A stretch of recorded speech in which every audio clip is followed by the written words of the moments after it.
What's going on, guys, and welcome back to Need for Speed. Now, if you guys didn't hear, basically EA Ghost, whoever it was, they announced that they will not be doing any more updates or kind of adding anything new to the Need for Speed 2015 because they are now working on Need for Speed 2017. So that means that they will not be releasing a game this year, but their next game will be next year, which is good in a way because they are they're going to be spending more time on the game. So yeah, today I'm going to talk about what I want from Need for Speed 2017, starting off with the handling. Now I believe Need for Speed 2017 it will be using the same engine as Need for Speed 2015. I mean, you know, they've got their base now, they can improve on it, and I imagine that's what they're going to do. However, the handling model I think needs to change. The handling in Need for Speed 2015 is not great. It's trying to assist you all the time, even if you have all the assists and everything off. It's just always trying to assist you, and it's all around just a bit of a clunky, not so good handling model. And I really hope that they will change that for Need for Speed 2017, because it's honestly one of the main things that makes Need for Speed 2015 not the best game. You know, the handling model is really quite a horrible thing, let's just say that. Another thing that I think needs to be improved on quite a lot in Need for Speed 2017 is customization. So Need for Speed 2015 was supposed to kind of bring back the feel of Underground 2, Most Wanted and Carbon, with all the customization and all the stuff like that, because you know, with Rivals, Hot Pursuit, the other Most Wanted, we didn't really get any customization or anything.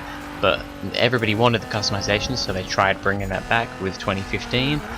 They did bring it back in a way, to a small level, but there is a lot to be improved on. I mean, if you compare Need for Speed Underground to Need for Speed 2015, Underground just has so much more customization options. You know, you can make your car look so much more unique, whereas in Need for Speed 2015, your car, you can't make it look that unique. There are not many options for any of the cars for bumpers and things.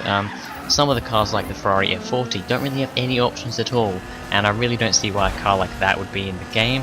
I can understand an F40 being in a game like Gran Turismo, where it's not kind of focused on customization, but whereas Need for Speed is supposed to be a customization driven game, and yeah, having things like that really lets it down.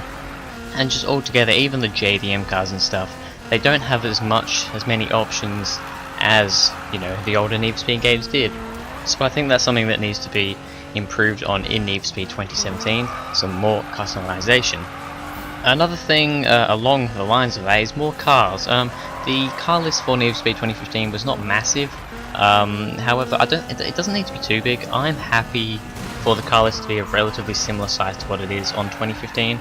But it could be improved. There could be a few more cars, some more variety. Maybe take out cars like the F40 and the McLaren 570S. You don't really have any customizable things for them cars. So I just don't feel like they should be in the game. Leave that to Gran Turismo, Forza, games like that. So yeah, some more cars. You know, maybe some more muscle cars. I always like muscle cars. You can make them look pretty cool and stuff. And you know, JDM cars, of course. However, Need for Speed 2015 does that fairly well. And yeah, just all round, you know, it would be nice to have some supercars in the game. However, I think you should stick to the kind of cheaper JDM style muscle car sort of cars, because I think that is kind of what appeals to people playing Need for Speed the most. Another thing that a lot of people have been suggesting is a day-night cycle. So Need for Speed 2015 it's at night. It's night racing all the time. And I can understand why that is. If they just randomly changed it to daytime, well, making it so that you could have daytime, the story wouldn't make sense. Like, the story would be like, oh, because they're always talking about night racing, midnight racing, and then all of a sudden it would go to daytime, and it would be like, well, how does that work? That doesn't make sense. So I can understand why they haven't done that for 2015. However, I think Need for Speed 2017 should have a day-night cycle, because it looks very dull at night time on Need for Speed 2015. So I think having it daytime would would make it a lot more interesting. Also, along with that, just a thought that I've come up with just now, the city or wherever Need for Speed 2017 is set, I think it should be a more interesting setting. They've kind of, Need for Speed 2015 is a very dull city. There's just nothing going on in is it Rockport? Is that no Ventura Bay? Ventura Bay? Rockport's another game. Most Wanted, I think. Ventura Bay, wherever the hell it is, it's not a very interesting town or city or whatever it is. So I think we need a more interesting place to drive. Maybe coming back to somewhere like Rockport or one of the older places would be interesting. Improved AI. Now this is a big thing. The AI in Need for Speed are just not very good. It kind of goes along with the handling, because the way you drive the cars, sometimes you can kind of smash into the AI and it's not great. However, the AI do need a bit of work. I think that's something that they will hopefully be able to fix for Need for Speed 2017. Yeah, just make them a bit more, I don't know, sometimes they're really competitive, sometimes they're not, and pretty much all the time they're pushing you out of the way, so it kind of makes it a little bit stressful. And the last thing that I can think of is a more interesting story. It's really nice to have stories in racing games. A lot of racing games don't really do it, and I can understand. It's hard to make a story for a racing game, and I think they did try with Need for Speed 2015. However, it wasn't the characters weren't particularly likable. They were all quite annoying, especially, you know, Spike. Bloody hell was he annoying. They were quite annoying, irritating characters, and the actual story itself, you didn't really feel like you were getting anywhere. It's like, oh yeah, we're gonna just do some races, we're gonna meet Ken Block, we're gonna race him, and then there we go, that's that. Oh, we're gonna meet this other guy and race him. Cool, that's nice, we've done that.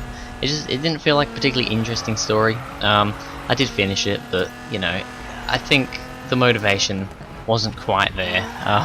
So yeah, I think a more interesting story. It doesn't have to be perfect. It never is in racing games, so we don't expect too much.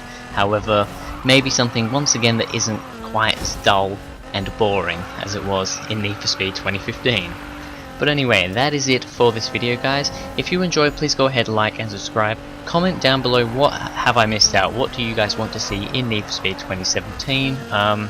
Is there anything from 2015 that you want to see moved over? You know, anything. What do you want in Need for Speed 2017? That is the question of the video. So thank you guys very much for watching, and I'll see you guys in the next video.